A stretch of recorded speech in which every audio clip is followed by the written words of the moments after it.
Una manera complementaria de analizar qué tan bien se está entrenando un modelo y cómo elegirlo de acuerdo al problema es el análisis del bias o sesgo y la varianza durante el entrenamiento. Si analizamos cómo se entrena un modelo, pero no solamente considerando un entrenamiento particular del modelo, sino cómo es el proceso de entrenamiento desde que elegimos un conjunto de datos, lo entrenamos y lo evaluamos, podemos ver que tenemos distintos tipos de procesos de generación de modelos. Entonces, estos podemos analizarlos en términos del bias y la varianza que tienen, que son conceptos complementarios a los de generalización, sobreajuste y subajuste, ¿no? Overfitting y underfitting. En este caso vamos a hablar más que todo del conjunto de entrenamiento. Podemos extenderlo esto al conjunto de prueba, pero vamos, para hacerlo más simple, en este caso a pensar solo en el conjunto de entrenamiento y cómo se entrena y cuál es el resultado de su métrica de evaluación. Y en este caso podemos tener cuatro casos en base a estos dos valores. Primero, el bias o sesgo sería el error que tenemos, el error tradicional entre las predicciones que hace el modelo y las etiquetas originales. Un modelo con bajo bias, que durante el proceso de entrenamiento en realidad obtiene un bajo bias, se va a ver de esta forma, ¿no? O de esta forma, que siempre, perdón, de esta forma o de esta forma, que siempre eh, en promedio los modelos pueden ser muy buenos, siempre teniendo un buen accuracy, digamos. Acá se usa la analogía de la accuracy, pero esto también vale para otro tipo de modelos de clasificación, de regresión, etcétera. Entonces podemos decir de que si cada uno de estos puntos es un modelo, en el proceso de entrenamiento acá tenemos bajo vías, entonces todos se entrenan bien, todos tienen un accuracy alto, podría ser. Y en este caso vemos que no todos tienen un accuracy alto, pero en promedio, o si lo vemos en términos de regresión, algunos tienen valores más altos, otros más bajos, etcétera, pero en promedio el bias es bueno, en este caso podría ser hasta cero si lo vemos en términos de regresión. Y por otro lado, la varianza es la sensibilidad al proceso de entrenamiento. Entonces, podemos tener, como decía recién, un conjunto de datos que tiene un bajo sesgo y baja varianza, entonces siempre da buenos resultados y además todos estos son parecidos. O puede ser que tenga un bajo sesgo, pero que la varianza sea alta, entonces haya mucha variabilidad del modelo entre un entrenamiento y el otro. También podría tener un caso en donde la varianza sea baja, pero el sesgo sea alto, es decir, el modelo consistentemente es parecido de un entrenamiento al otro, a los anteriores, pero en todos los casos es malo. Y por otro lado tendría el peor de los casos en donde tengo un modelo que tiene alta varianza, es decir, varía de entrenamiento en entrenamiento, cuando le cambia alguna cosita, cambia mucho el modelo resultante y además en todos los casos da mal, ¿no? Entonces, estos son cuatro casos, obviamente lo que yo quisiera sería estar acá, ¿no? En bajo vías y baja varianza. Vamos a ver que hay como una especie de trade-off entre estas dos cosas, pero bueno, este sería el caso ideal. Y uno dirá, bueno, pero ¿por qué me estás hablando de entrenar varios modelos? A mí me interesa entrenar un solo buen modelo. Eso es cierto, pero no obstante, esta perspectiva te sirve. ¿Por qué?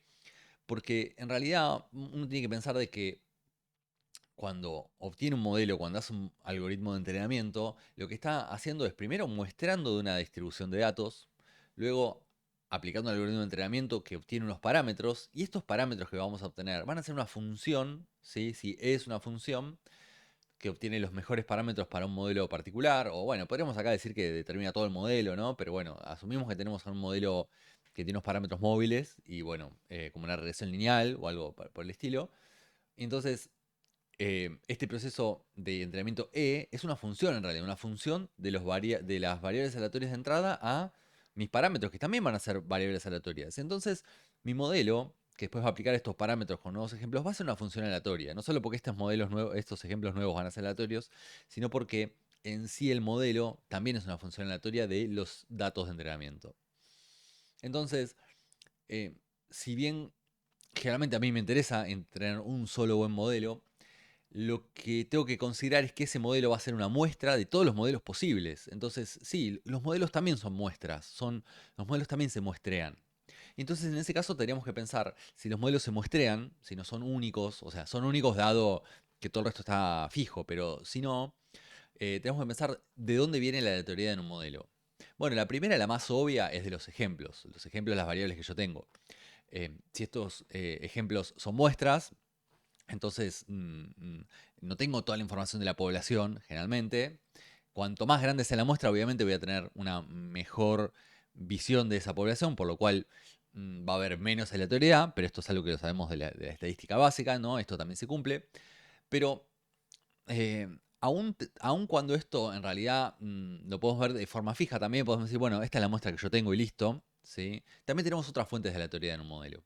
Muchas veces los mismos algoritmos de optimización tienen un componente aleatorio o estocástico. Por ejemplo, en el caso del descenso de gradiente, cuando lo aplicamos a grandes conjuntos de datos, lo aplicamos por lotes, es decir, por subconjuntos más chicos de ejemplos, y entonces estos subconjuntos se suelen muestrar de forma aleatoria, y entonces ahí tenemos una fuente de aleatoriedad, porque de acuerdo a cómo recorramos el conjunto de datos, puede variar el modelo final o los parámetros del modelo final. Lo mismo me pasa, por ejemplo, en los modelos de redes neuronales con la inicialización aleatoria. Como yo inicializo los pesos de una red neuronal de forma aleatoria, o los parámetros o pesos es lo mismo, entonces el resultado también del proceso de optimización va a ser aleatorio porque va a depender de esos pesos iniciales. O esto también me pasa, por ejemplo, en el algoritmo de agrupamiento o clustering K-medias, que la inicialización aleatoria de los centroides me dice cómo vamos a llegar al final. Si bien el algoritmo de optimización no suele ser aleatorio, no estocástico, sí lo es la inicialización. Entonces, el resultado también va a ser aleatorio. Y después tengo otra forma de, no sé si aleatoriedad le diría, pero sí es algo que me puede cambiar el modelo, y es algo que a veces vamos a querer muestrear también, que son los hiperparámetros. Cuando tengo un modelo que es muy sensible a los hiperparámetros, entonces el resultado de entrenar el modelo va a ser esencialmente aleatorio si estoy probando distintos hiperparámetros de forma aleatoria, ¿no? Por ejemplo, tengo un modelo de árbol de decisión y quiero optimizar los criterios de poda para ver qué tan grande voy a dejar este árbol. Bueno, en ese caso puede ser de que si mi modelo es sensible a estos hiperparámetros, muy sensible, cambiando un poquito estos hiperparámetros va a cambiar mucho, o bueno, va a cambiar algo mi modelo. Entonces, en este caso, si estos hiperparámetros definen a mi modelo y yo estoy en un proceso de optimización de estos hiperparámetros, seguramente eso también le va a dar aleatoriedad a un modelo y puede cambiar. De hecho, los hiperparámetros muchas veces pueden cambiar pueden cambiar radicalmente el proceso de optimización que tenemos, ¿no? Podemos pensar en este caso el, en la tasa de aprendizaje o la velocidad de aprendizaje en un descenso de gradiente de una red neuronal. Si yo cambio ese parámetro y lo pongo mal, generalmente el modelo llega hasta no entrenar, dándome un bias altísimo. O en otros casos, bueno, puede ser que me aumente también la varianza porque va a ser, si yo le pongo un hiperparámetro de tasa de aprendizaje muy chiquito, bueno, en ese caso va a ser más estable el aprendizaje, pero si lo pongo muy chiquito, va a ser muy lento también. Entonces quiero un intermedio, y en ese intermedio me va a pasar de que ese valor intermedio del descenso gradiente va a hacer que la optimización me llegue a distintos valores finales de convergencia. Entonces, bueno, todas estas son fuertes de aleatoriedad del modelo y me van a afectar este proceso de entender el bias y la varianza de mi modelo y de entender cuándo un modelo es más estable que otro, ¿no? ¿Cómo se ve esto, por ejemplo, con un clasificador? Vamos a verlo. Imaginemos que tenemos este conjunto de datos y vamos a entrenar un clasificador. Y para este vamos a explicar un clasificador que por suerte se puede explicar en una sola diapositiva, que es el modelo KNN. El modelo KNN se llama de K Nearest Neighbors o K vecinos cercanos. Es un modelo muy particular porque no requiere realmente un entrenamiento. Si nosotros le damos un conjunto de datos de entrenamiento con etiquetas, el modelo KNN lo único que va a hacer es guardarlos y listo, no va a hacer ningún algoritmo ni nada, simplemente guarda esos vectores. Después, cuando le decimos, bueno, vamos a predecir algo, ahí sí es donde hace algo realmente. Y lo que hace es, tiene un hiperparámetro K, y lo que va a hacer es que si yo le digo, dame por ejemplo este ejemplo nuevo, ¿sí? ¿Cuál es la clase de este ejemplo? Y acá tengo mi conjunto de datos que tiene rojos y azules. Bueno, lo que va a hacer, si yo le digo que K es igual a 1, va a buscar 1, el vecino más cercano, y va a decir, bueno, la clase de este ejemplo es rojo porque el más cercano era rojo también. ¿Bien? Y si le ponemos más vecinos, por ejemplo en este caso 3, y yo pongo el mismo ejemplo, vemos que en este caso encuentra que sí, tiene un vecino rojo, pero tiene dos azules. Entonces, la probabilidad de que sea azul, acá la va a estimar como 2/3, y la probabilidad de que sea rojo como el tercio restante. Entonces, en este caso va a predecir que este ejemplo es azul. ¿Bien? Y si la predicción fuera k infinito, podríamos pensar qué es lo que pasa en este caso, ¿no? O si fuera un valor muy grande. Bueno, en este caso lo que va a hacer es que todos los vecinos todos los ejemplos del conjunto de datos van a votar, y en este conjunto de datos que tengo más azules que rojos, bueno, van a ganar los azules. También hay muchas variantes de estos, algunas donde pesamos estos votos con la distancia que tenemos de los ejemplos a los vecinos, ¿no? Pero en su versión más simple, simplemente lo único que hacemos es calcular los vecinos más cercanos y hacer que cada uno vote con un peso de 1, digamos, o con el mismo peso.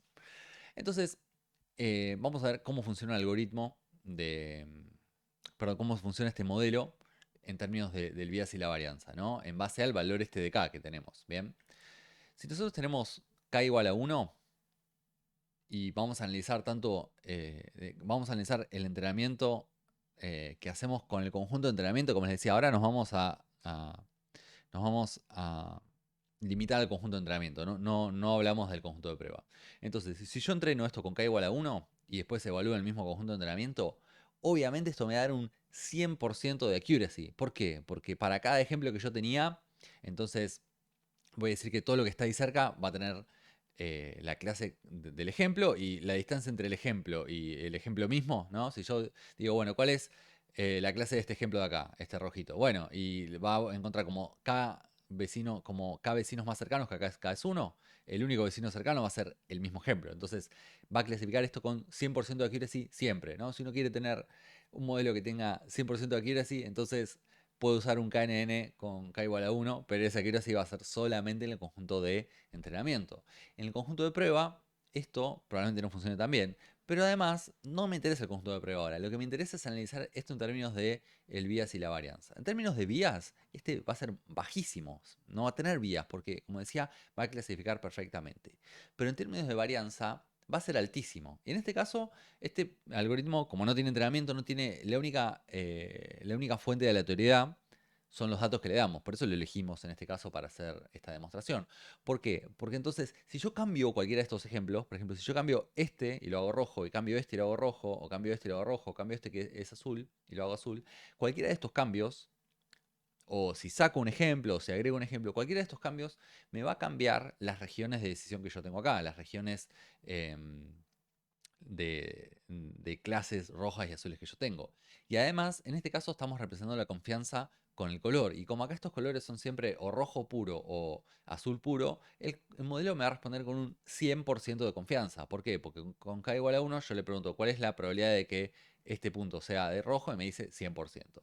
Sin embargo, acá vemos que la región real con la cual se generaron estos datos, que son datos aleatorios, fue esta. Esta fue la región de separación donde alguno de estos, por la aleatoriedad, algunos de estos rojos se fueron para acá, ¿no? Algunos de los azules también se fueron para allá, porque bueno, los datos son inherentemente ruidosos. Pero no obstante eso, em, podemos ver de que nosotros quisiéramos en realidad que mi clasificador a estos tres ejemplos los ignore como rojos, que pueda lidiar con que estos, bueno, si acá me aparecen unos rojitos, bueno, que no me cambie acá la región, porque esta es la región de los azules, o sea, que entienda esto. Y este modelo como k es igual a 1 no lo está entendiendo, ¿bien?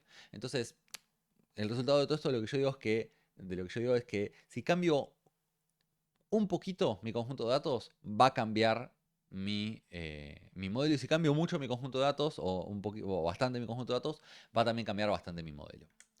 Acá tengo el otro caso que sería el caso contrario, que sería tener alto bias, pero baja varianza. Y acá estamos usando KNN con K igual a 100, es decir, para cada ejemplo buscamos los 100 más cercanos y hacemos la predicción. Y en este caso vamos a ver que esto da primero que tenemos muy poca confianza, porque fíjense que todos los colores acá no son casi ninguno rojo puro y azul puro. Acá tengo unos que son más azul puro, otros más rojo puro, casi, o bastante rojo, no como antes. Y después tengo estas zonas que son todo medio blanco, muy clarito, indicando que en realidad tiene poca confianza el modelo. ¿Y qué es lo que está pasando acá? Bueno, acá lo que está pasando es que al usar 100 vecinos y hacer un promedio tan grande, se suavizan las predicciones, pero al mismo tiempo se pierde la especificidad, ¿no? Entonces el modelo no va a clasificar bien. Porque fíjense que acá, en toda esta zona, podemos ver que hay una mayoría clara roja, como está tomando demasiados vecinos, está tomando para este ejemplo, por ejemplo, ponerle todos estos vecinos de acá también, que son azules, pero están muy lejos en realidad. Entonces, al definir mal este hiperparámetro, estamos teniendo un modelo que va a tener muy baja varianza. ¿Por qué? Pues si yo cambio cualquiera de estos ejemplos, ¿qué importa si está acá, acá, acá, acá, este ejemplo? ¿Qué importa si todos están pegados? ¿Qué importa? No, no importa mucho de esto, porque en realidad está sacando el promedio de todo y sí, si bien hay unas regiones más o menos definidas, esta parte conservadoramente dice que es roja y esta parte que es azul, no están bien definidas y sobre todo no siguen para nada la forma original, ¿no? Entonces, esto no va a ser sensible a cambios de los ejemplos, pero al mismo tiempo no clasifica bien. Entonces acá tengo dos extremos, ¿no? ¿Qué pasa si uso k igual a 10? Bueno, en este caso k igual a 10 parece ser un buen punto intermedio entre los dos valores. ¿Por qué? Porque como vemos las regiones tienen unas partes donde tiene más confianza, como en esta parte azul, o esta parte azul, o esta parte roja y esta parte de acá.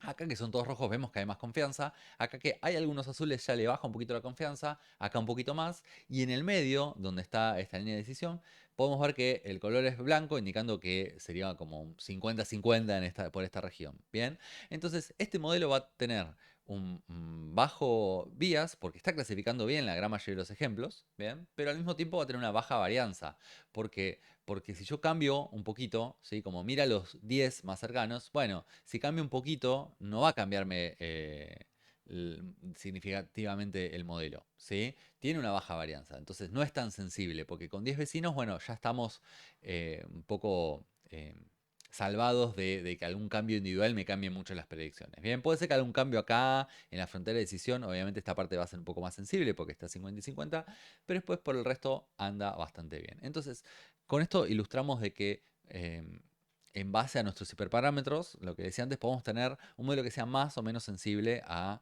los cambios de los ejemplos. Entonces, bueno, tenemos que analizar en este sentido distintos modelos, qué tan sensibles o no son al bias y la varianza.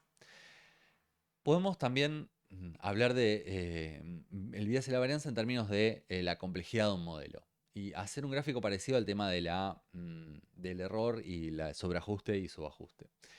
Cuando nosotros tenemos un modelo muy complejo, ¿qué va a pasar? Vamos a poder siempre, como un árbol de decisión muy muy grande, vamos a poder siempre bajar el error, ¿no? Y en este caso también vamos a bajar, se dice el bias al cuadrado, porque como veíamos antes, el sesgo puede ser positivo o negativo en los problemas de regresión. Entonces, para hablar de forma genérica, hablamos de sesgo al cuadrado para decir, bueno, este es el error absoluto de cierta forma, ¿no? Entonces, esto a medida que nuestro modelo se hace más grande, debería bajar, porque podemos tener un modelo más complejo que puede, en el peor de los casos, recordar exactamente a mi conjunto de entrenamiento y hacer una predicción perfecta, ¿bien? Al mismo tiempo, si mi modelo aprende perfectamente los datos, ¿sí? Entonces va a variar mucho de acuerdo a esos datos, porque no va a poder generalizar. Entonces, a medida que aumenta la complejidad de nuestro modelo, también va a aumentar la varianza. En el caso del KNN igual a 1, en el caso de KNN, perdón, eso se veía cuando el KNN era igual a 1, porque teníamos una clasificación perfecta, pero mi modelo tenía una complejidad alta. ¿Por qué? Porque no suavizaba nada las predicciones, no generalizaba nada. Simplemente se buscaba el ejemplo del conjunto de entrenamientos más parecido y decía, bueno, esta es la misma clase. Pero eso no es un gran modelo, digamos. En cambio, a medida que aumentamos el K, lo que vamos haciendo es suavizando ese modelo, vamos aprendiendo más estas regiones de forma genérica, pero al mismo tiempo vamos perdiendo un poco de poder predictivo. Entonces, hay un punto óptimo acá entre estas dos cosas, que es el punto en donde, digamos, se cruzan un poquito la varianza y el bias, ¿no? Que son lugares en donde tengo poco de las dos cosas. Bien, y esto, como decía, es muy parecido a otros gráficos que hemos visto con el sobreajuste y el subajuste, ¿no? Entonces, acá estaremos en un régimen de subajuste, y acá estaremos en un régimen de sobreajuste, pero esto, como decía, lo complejizamos con sobre todo el tema de la varianza, que nos dice, che, bueno, ojo porque en el caso de sobreajustar vas a ver más varianza en tu modelo. Entonces, esto también es interesante porque si nosotros entrenamos un modelo y vemos que cambiando algunas cosas, el modelo varía mucho, entonces vemos un modelo que tiene mucha varianza y podemos desconfiar un poquito de ese modelo en el sentido de que puede ser que mañana le agreguemos un poquito más de datos y el modelo cambie rotundamente. Entonces, bueno, nos gustaría tener un modelo que sea más estable. ¿Cómo podemos analizar un poco más formalmente este concepto? Bueno, nosotros tenemos generalmente en estos procesos de aprendizaje tenemos f de x, que es una función que yo voy a modelar. Esta es la función verdadera, la verdadera distribución de los datos, que nunca la conozco, yo siempre la conozco a través de parece que sí, pero asumamos que la podemos conocer de alguna forma. Y en base a este f de x, vamos a entrenar nuestro modelo, que va a ser f sombrerito.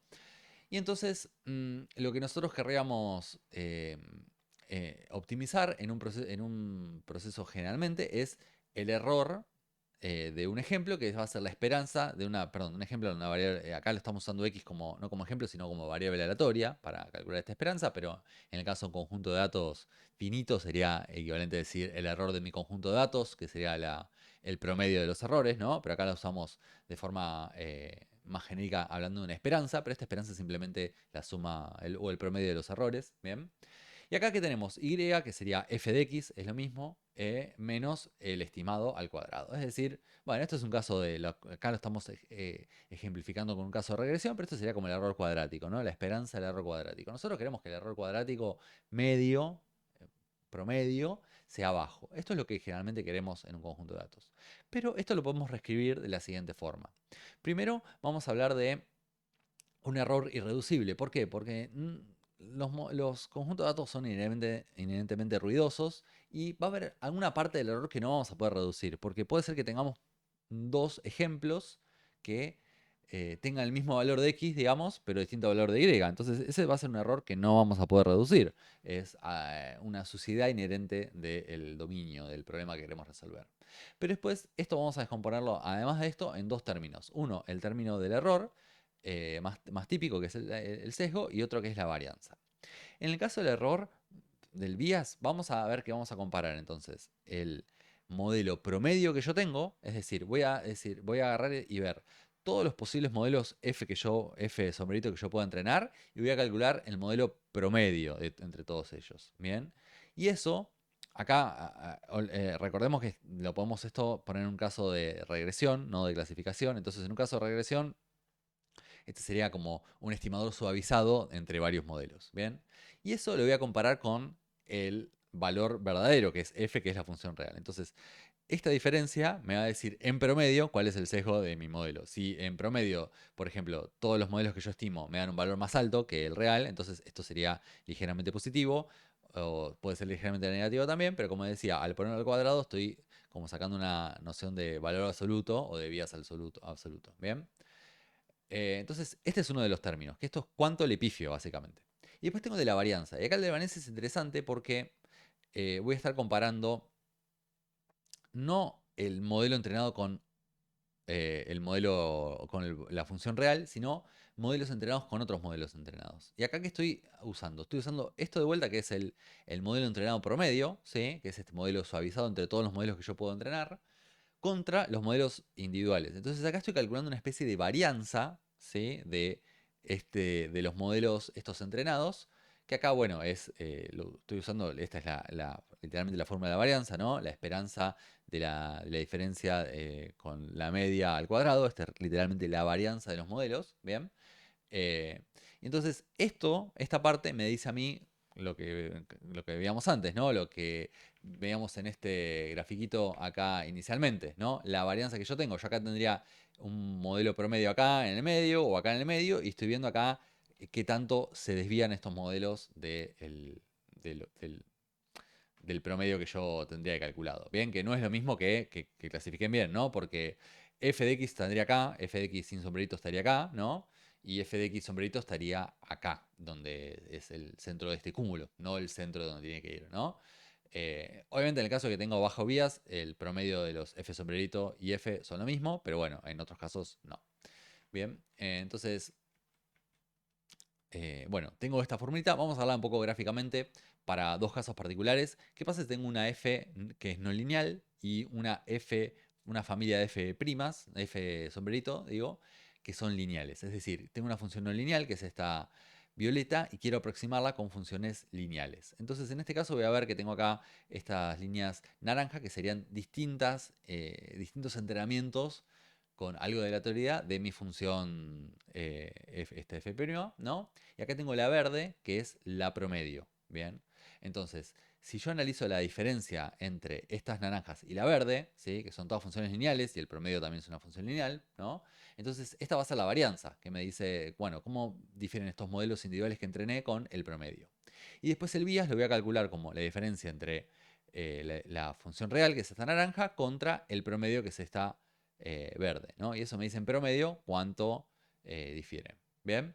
Em, entonces, este sería como el caso f no lineal, f en este caso media como cuadrática, y no, bueno, más que un poco más que cuadrática, y mi estimación que es lineal. Vamos al caso contrario, donde la función es lineal y la estimación es no lineal. Bueno, en este caso, ¿qué vamos a tener? De vuelta, que acá mi, mi función es lineal, acá la violeta, ¿sí? Que es la que quiero estimar. Y acá tengo una familia de funciones que son estas naranjas, que como yo le aumenté mucho la complejidad, la hice no lineal, ¿no? Entonces vamos a ver que no le pegan también, ¿sí? Pero bueno, puede ser que acá que el promedio, en promedio sí, pero bueno, estas no le pegan también. Entonces en este caso, el bias probablemente en este caso sea chico, ¿no? Y la varianza va a ser más alta, porque la diferencia entre todos estos modelos y este es bastante alto, ¿bien? A diferencia de este caso, en donde me pasa al revés, que acá la varianza va a ser bastante chica en estos casos, pero probablemente el bias sea bastante alto, ¿no? Porque, bueno, tiene sentido. ¿Por qué? Porque en este caso tengo un modelo muy simple, entonces el bias es alto, ¿bien? Aunque la varianza sea baja, y acá lo mismo, y acá al revés, ¿no? Cuando complejizo el modelo, vamos a aumentar la varianza, aunque el bias lo vamos a poder achicar, ¿bien? Porque estamos fiteando bien. Vamos a ver algunos casos extremos de modelos que tienen algunas combinaciones de varianza y sesgo alto-bajo. Como primer caso, podemos tomar para una clasificación con tres clases distintas. Bueno, podríamos tomar un modelo tipo KNN, donde sacamos el promedio de los K vecinos y utilizando un K adecuado podríamos tener un bias bajo y también una varianza baja. Obviamente si vamos al K1, como mencionábamos antes, este caso vamos a tener varianza baja, varianza alta y un bias bajo, ¿no? Em, Siempre que tengamos algo así, donde tengamos el valor igual de que se predice para un ejemplo igual a su etiqueta, vamos a tener un bias bajo, ¿no? Y obviamente una varianza alta. Acá estaríamos como suavizando esto de alguna forma con un K adecuado. Y después tenemos los casos en donde tenemos un bias alto, pero baja varianza. Eso podría ser si tenemos un modelo que da un resultado constante, es decir, para cualquier ejemplo o para cualquier conjunto de datos, siempre en este caso que tenemos tres clases, decimos que hay las probabilidades del primer ejemplo son cero, de los primeros, perdón, de las primeras clases son cero, y siempre predecimos la clase 2 con una probabilidad 1. En este caso, este sería un modelo con muy baja varianza, no tiene varianza, siempre es el mismo, pero bueno, claramente da cualquier cosa. Y si queremos un modelo que tenga alta la varianza, alta o el sesgo y también alto la varianza, bueno, sería un modelo completamente aleatorio donde siempre tenemos una distribución de probabilidad acá con R1, R2 y R3, pero estos R son R de random, de aleatorio, son siempre valores que podemos tomarlos de una distribución uniforme o lo que sea, con valores entre 0 y 1, pero bueno, estos serían valores aleatorios, entonces esto siempre va a dar cualquier cosa, pero encima de eso em, cada modelo que yo haga va a ser distinto. Así que la varianza acá va a ser altísima, la más alta posible, digamos. Lo mismo podemos ver con un modelo de regresión, donde, bueno, para los primeros casos no hay un ejemplo extremo muy difícil, muy fácil de armar sin KNN, ¿no? Entonces tomamos lo mismo, un promedio con un K adecuado de un KNN, después tenemos, o cualquier modelo bien entrenado, ¿bien? Después tenemos para el caso de vías bajo y varianza alta un KNN con el valor también del ejemplo. Y si vemos para el caso de regresión, entonces un modelo con alto vías y baja varianza podría ser un modelo que siempre me da un valor constante, ¿no? Entonces esta predicción de un valor constante también va a ser eh, siempre la misma. Y bueno, entonces me daría algo que si este C está muy lejos del valor medio del modelo, entonces me va a dar mal, ¿no?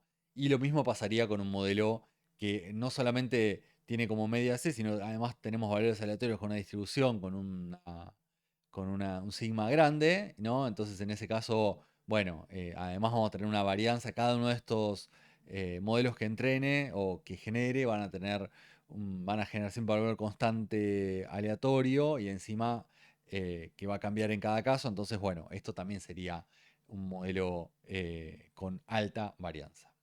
Así que bueno, espero que esto ejemplifique un poco acá lo que estamos mostrando y nos permite entender estos casos particulares, pero bueno, este concepto de sesgo y varianza, como decía, es complementario a los de overfitting y underfitting que conocemos normalmente y nos permite entonces de esa forma tener otro criterio para encontrar buenos modelos.